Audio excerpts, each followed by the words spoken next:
Status profil selalu direkomendasikan, nggak pernah melakukan pelanggaran, konten udah terlihat bagus, udah terlihat berbobot, atau punya isi. Tetapi kenapa masih aja tetap sepi ya? Pertanyaan ini memang terdengar sederhana ya, tetapi jawabannya tidak sesederhana itu ya Besti. Justru disinilah letak jebakan yang sering banget dialami oleh kreator pemula ya. Ketika semua sudah terlihat benar, tetapi hasilnya itu tetap tidak bergerak ya. Mari kita kupas pelan-pelan ya. Tentu saja bukan untuk menyalahkan siapa-siapa, tetapi untuk membuka mata kita bahwa di balik sepi sebenarnya itu ada banyak hal tersembunyi yang jarang dibahas ya. Perlu dipahami ya Besti, bahwa status kita direkomendasikan itu berarti akun kita itu layak ya tampil di bagian tertentu platform, misalnya ya hasil dari pencarian atau saran kreator. Tapi itu tidak otomatis membuat semua konten kita ini disebarluaskan ya. Jadi setiap konten itu tetap melewati yang namanya kurasi sistem ya Besti. Apakah konten kita ini cukup menarik di awal ya, atau apakah penonton betah menonton sampai yang dilihat di retensi penonton, apakah konten kita itu mendorong interaksi yang alami. Jadi walaupun akun kita itu sehat, kalau kontennya itu lemah di retensi atau interaksi ya tetap aja ya distribusinya memang terbatas. Nah berikutnya, tidak melanggar bukan berarti nonjol ya. Banyak kreator yang merasa aman karena tidak pernah melakukan pelanggaran, dan itu memang benar, itu bagus. Tapi perlu diingat ya Besti, sistem tidak hanya mencari aman, tetapi sistem itu mencari yang berdampak. Jadi kalau konten kita itu hanya sekedar rapi, sekedar informatif, atau sekedar enak dilihat itu tapi tidak ada reaksi dari penonton, maka sistem menganggap bahwa ini bukan konten ya Besti yang layak didorong lebih jauh lagi. Sistem itu membaca respon penonton atau audiens ya, bukan niat kreator. Nah disinilah ini sering terjadi kesalahpahaman ya. Lalu yang berikut, bisa saja ini bukan karena shadow ban ya, tapi karena shadow supply ya.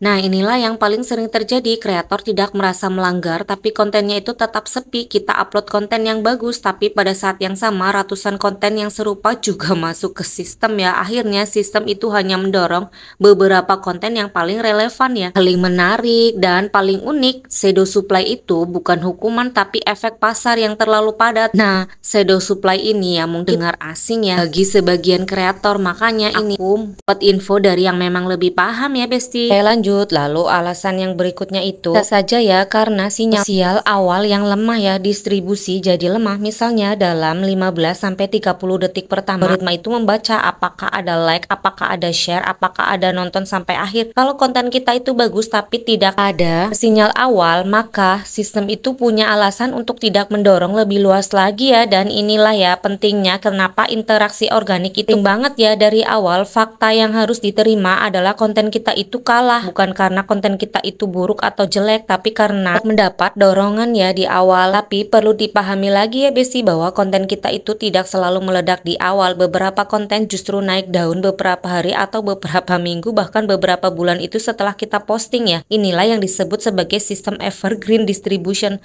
atau delay post ya, dimana algoritma itu memberi kesempatan kedua bagi konten kita itu untuk didorong ya yang dulunya sepi. Alasan berikutnya, bagus menurut kita tapi belum tentu berdampak menurut sistem ya. Inilah bagian paling pahit yang harus kita akui. Seringkali kita itu bilang konten aku itu sudah bagus, tapi bagus menurut siapa? Penonton mengerti pesan 3 detik pertama, apakah ada hook yang menarik untuk bertahan, dan apakah topiknya itu relevan dengan kebutuhan audiens. Saat ini konten bisa saja artistik ya, penuh nilai dan niat banget. Tetapi kalau tidak nyambung dengan audiens, sistem tidak bisa berbuat banyak. Jadi sebenarnya bukan semata-mata seberapa bagus, tetapi seberapa tepat sasaran ya. Lalu yang berikutnya juga ya, karena kesalahan strategi yang tidak didasari ya. Misalnya kita itu nge-upload terlalu sering tanpa jeda ya, atau waktu tayang yang bersamaan dengan kreator besar, judul yang membingungkan, atau tidak punya daya tarik, isi yang terlalu lambat atau terlalu berat di awal, dan tidak punya CTA atau CTA atau pancingan interaksi ya. Semua itu memang bukan pelanggaran ya, tapi jadi alasan distribusi jadi sepi. Nah sistem itu menilai reaksi nyata ya, bukan hanya niat dan usaha. Jadi kalau kita itu merasa konten kita itu udah bagus, status profil direkomendasikan, kita nggak melanggar apa-apa, tapi tetap konten kita sepi, maka mungkin ini adalah saatnya berhenti menyalahkan algoritma ya, dan mulai melihat lebih dalam lagi. Apakah saya itu sudah membuat konten dengan cara yang dimengerti audiens, atau berbicara dengan cara dimengerti audiens? audiens? Apakah pesan saya punya daya tarik di tengah pasar yang lagi padat? Apakah saya itu sedang berkarya atau hanya sekedar tampil ya? Sepi itu bukan karena konten kita itu salah, tapi bisa jadi karena belum cukup kuat untuk terdengar di tengah kebisingan ya. Kreator yang bertumbuh itu adalah kreator yang mau mengevaluasi, bukan cuma menuntut, karena platform itu bisa berubah ya, algoritma bisa berganti, tapi kesadaran kreator untuk terus belajar dan beradaptasi adalah kekuatan sejati yang tak tergantikan ya.